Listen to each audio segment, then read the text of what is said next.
Today, we are going to talk about the most controversial shift in computer history, Apple's silicon. In this video, we aren't just reading specs, we are going to decode the engineering logic. We will answer why x86 architecture is hitting a dead end, why Apple strictly prevents you from upgrading your RAM after you buy it. It's not just Apple wants to make more money from you, and why Microsoft failed at the exact same transitions years ago. This is iTechLogix. Let's begin. Let's start with the disruption. In 2020, Apple did something that defied the laws of computing. They took a chip architecture designed for phones and used it to be the fastest desktop chip in the world. To understand the solution, you have to respect the problem first. By 2019, Apple was trapped. They were buying chips from Intel, just like Dell and HP. But Intel had hit a wall. We call this thermal corner. Intel kept adding more cores to get more speed. But those cores generated so much heat that in a thin chassis like a MacBook, they couldn't actually run. They would throttle, slow down within seconds. You had an i9 processor that on paper could do 5 GHz, but in reality ran at 2 GHz because it was melting. Even I know this personally. In my first year of engineering, my Windows laptop would heat up instantly the moment I compiled a code or opened Android Studio. It was loud, hot, and inefficient. Apple realized that relying on someone else's roadmap was a suicide mission. They need to own the brain of the computer.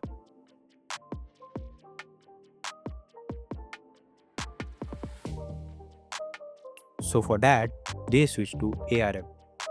But what does that mean? First, let's decode the names. x86 get its name from the legendary Intel 8086 processor, released back in 1978. Because every version since then kept the 86 at the end, the whole architecture became known as x86 architecture. ARM stands for Advanced RISC Machines, and the key word there is RISC, Reduced Instruction Set Computing. To understand why this matters, think of a CPU like a worker, and the instruction set is a vocabulary you use to give it orders. x86 is CISC, Complex Instruction Set Computing. This means it has massive, complex vocabulary. You can give it one single, powerful command like multiply these numbers and save them to memory. It's efficient for programmers because you write fewer lines of code. In the 80s, memory was expensive, so keeping code short was critical. But because the command is so complex, the CPU has to work incredibly hard to decode it into electrical actions. ARM is RISC, Reduced Instruction Set Computing. This uses a tiny, simple vocabulary. You cannot give complex orders. You have to break it down. To do the same multiplication task we did in CISC, you need 3 separate commands. First, load number. Second, multiply that number. Third, save number. The code is longer, but today we have terabytes of storage. So saving space doesn't matter anymore. What matters is efficiency. Here's the analogy. x86 is like a master chef. You shout one complex order like make a pizza.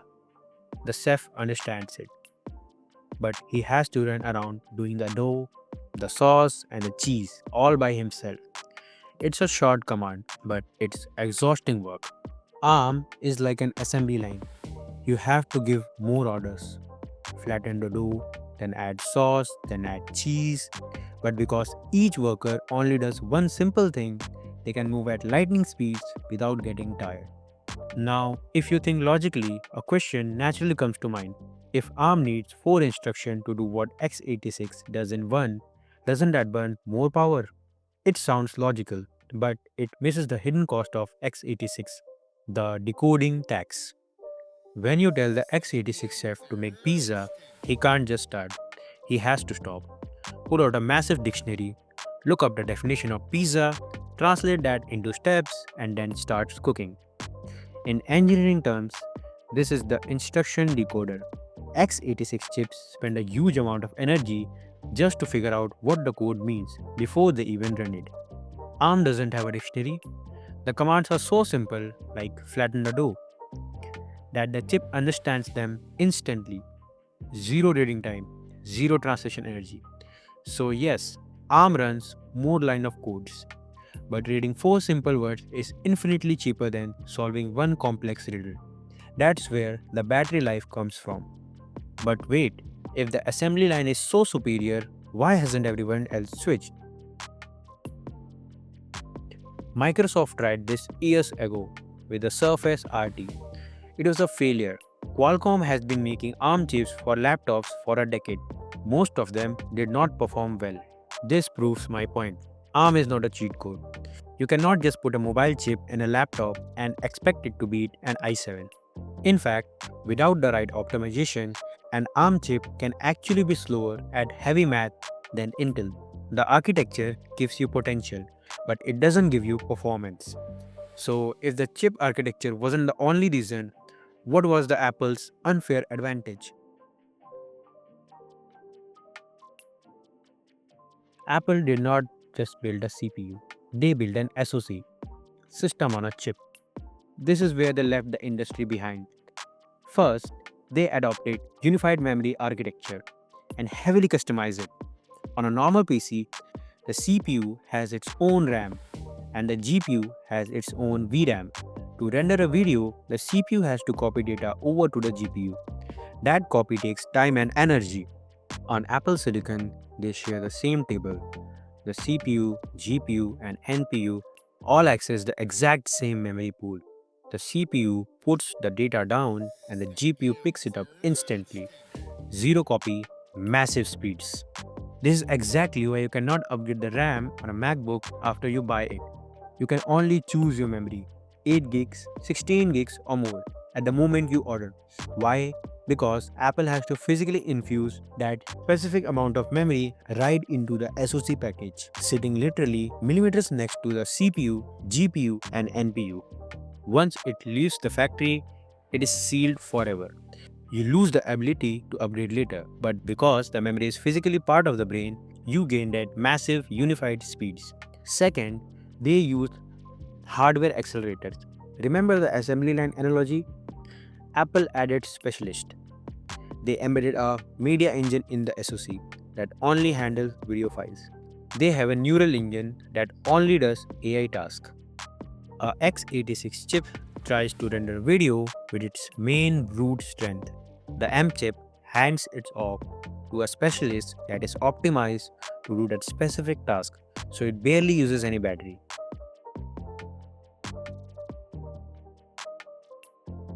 But even with the best hardware, Apple should have failed because software is essential. Apps built for x86 cannot run directly on ARM.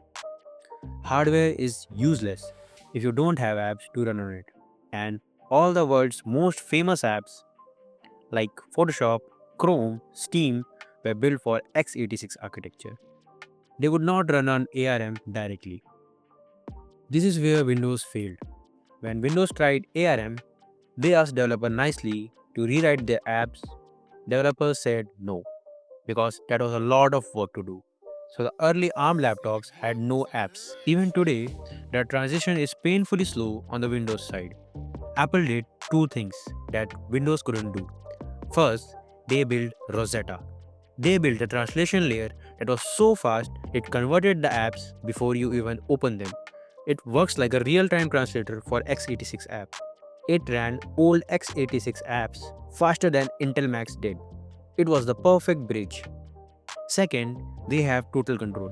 Apple told developers, "We are moving. If you don't update your apps, you will lose millions of users." Because Apple controls the hardware and the OS, they forced the entire industry to move with them, and developers adapted fast. That is a power no other companies has.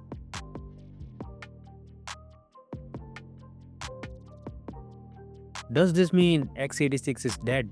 The answer is straight no. If you want to build a server farm or you are a hardcore gamer needing a 400-watt GPU to run your favorite games, x86 is still the king of brute force. But for 99% of us, Students, creatives, engineers, the war is over. Efficiency won. Apple proved that you don't need a louder fan to go faster. You just need a smarter system. This is iTechLogix. See you in the next one.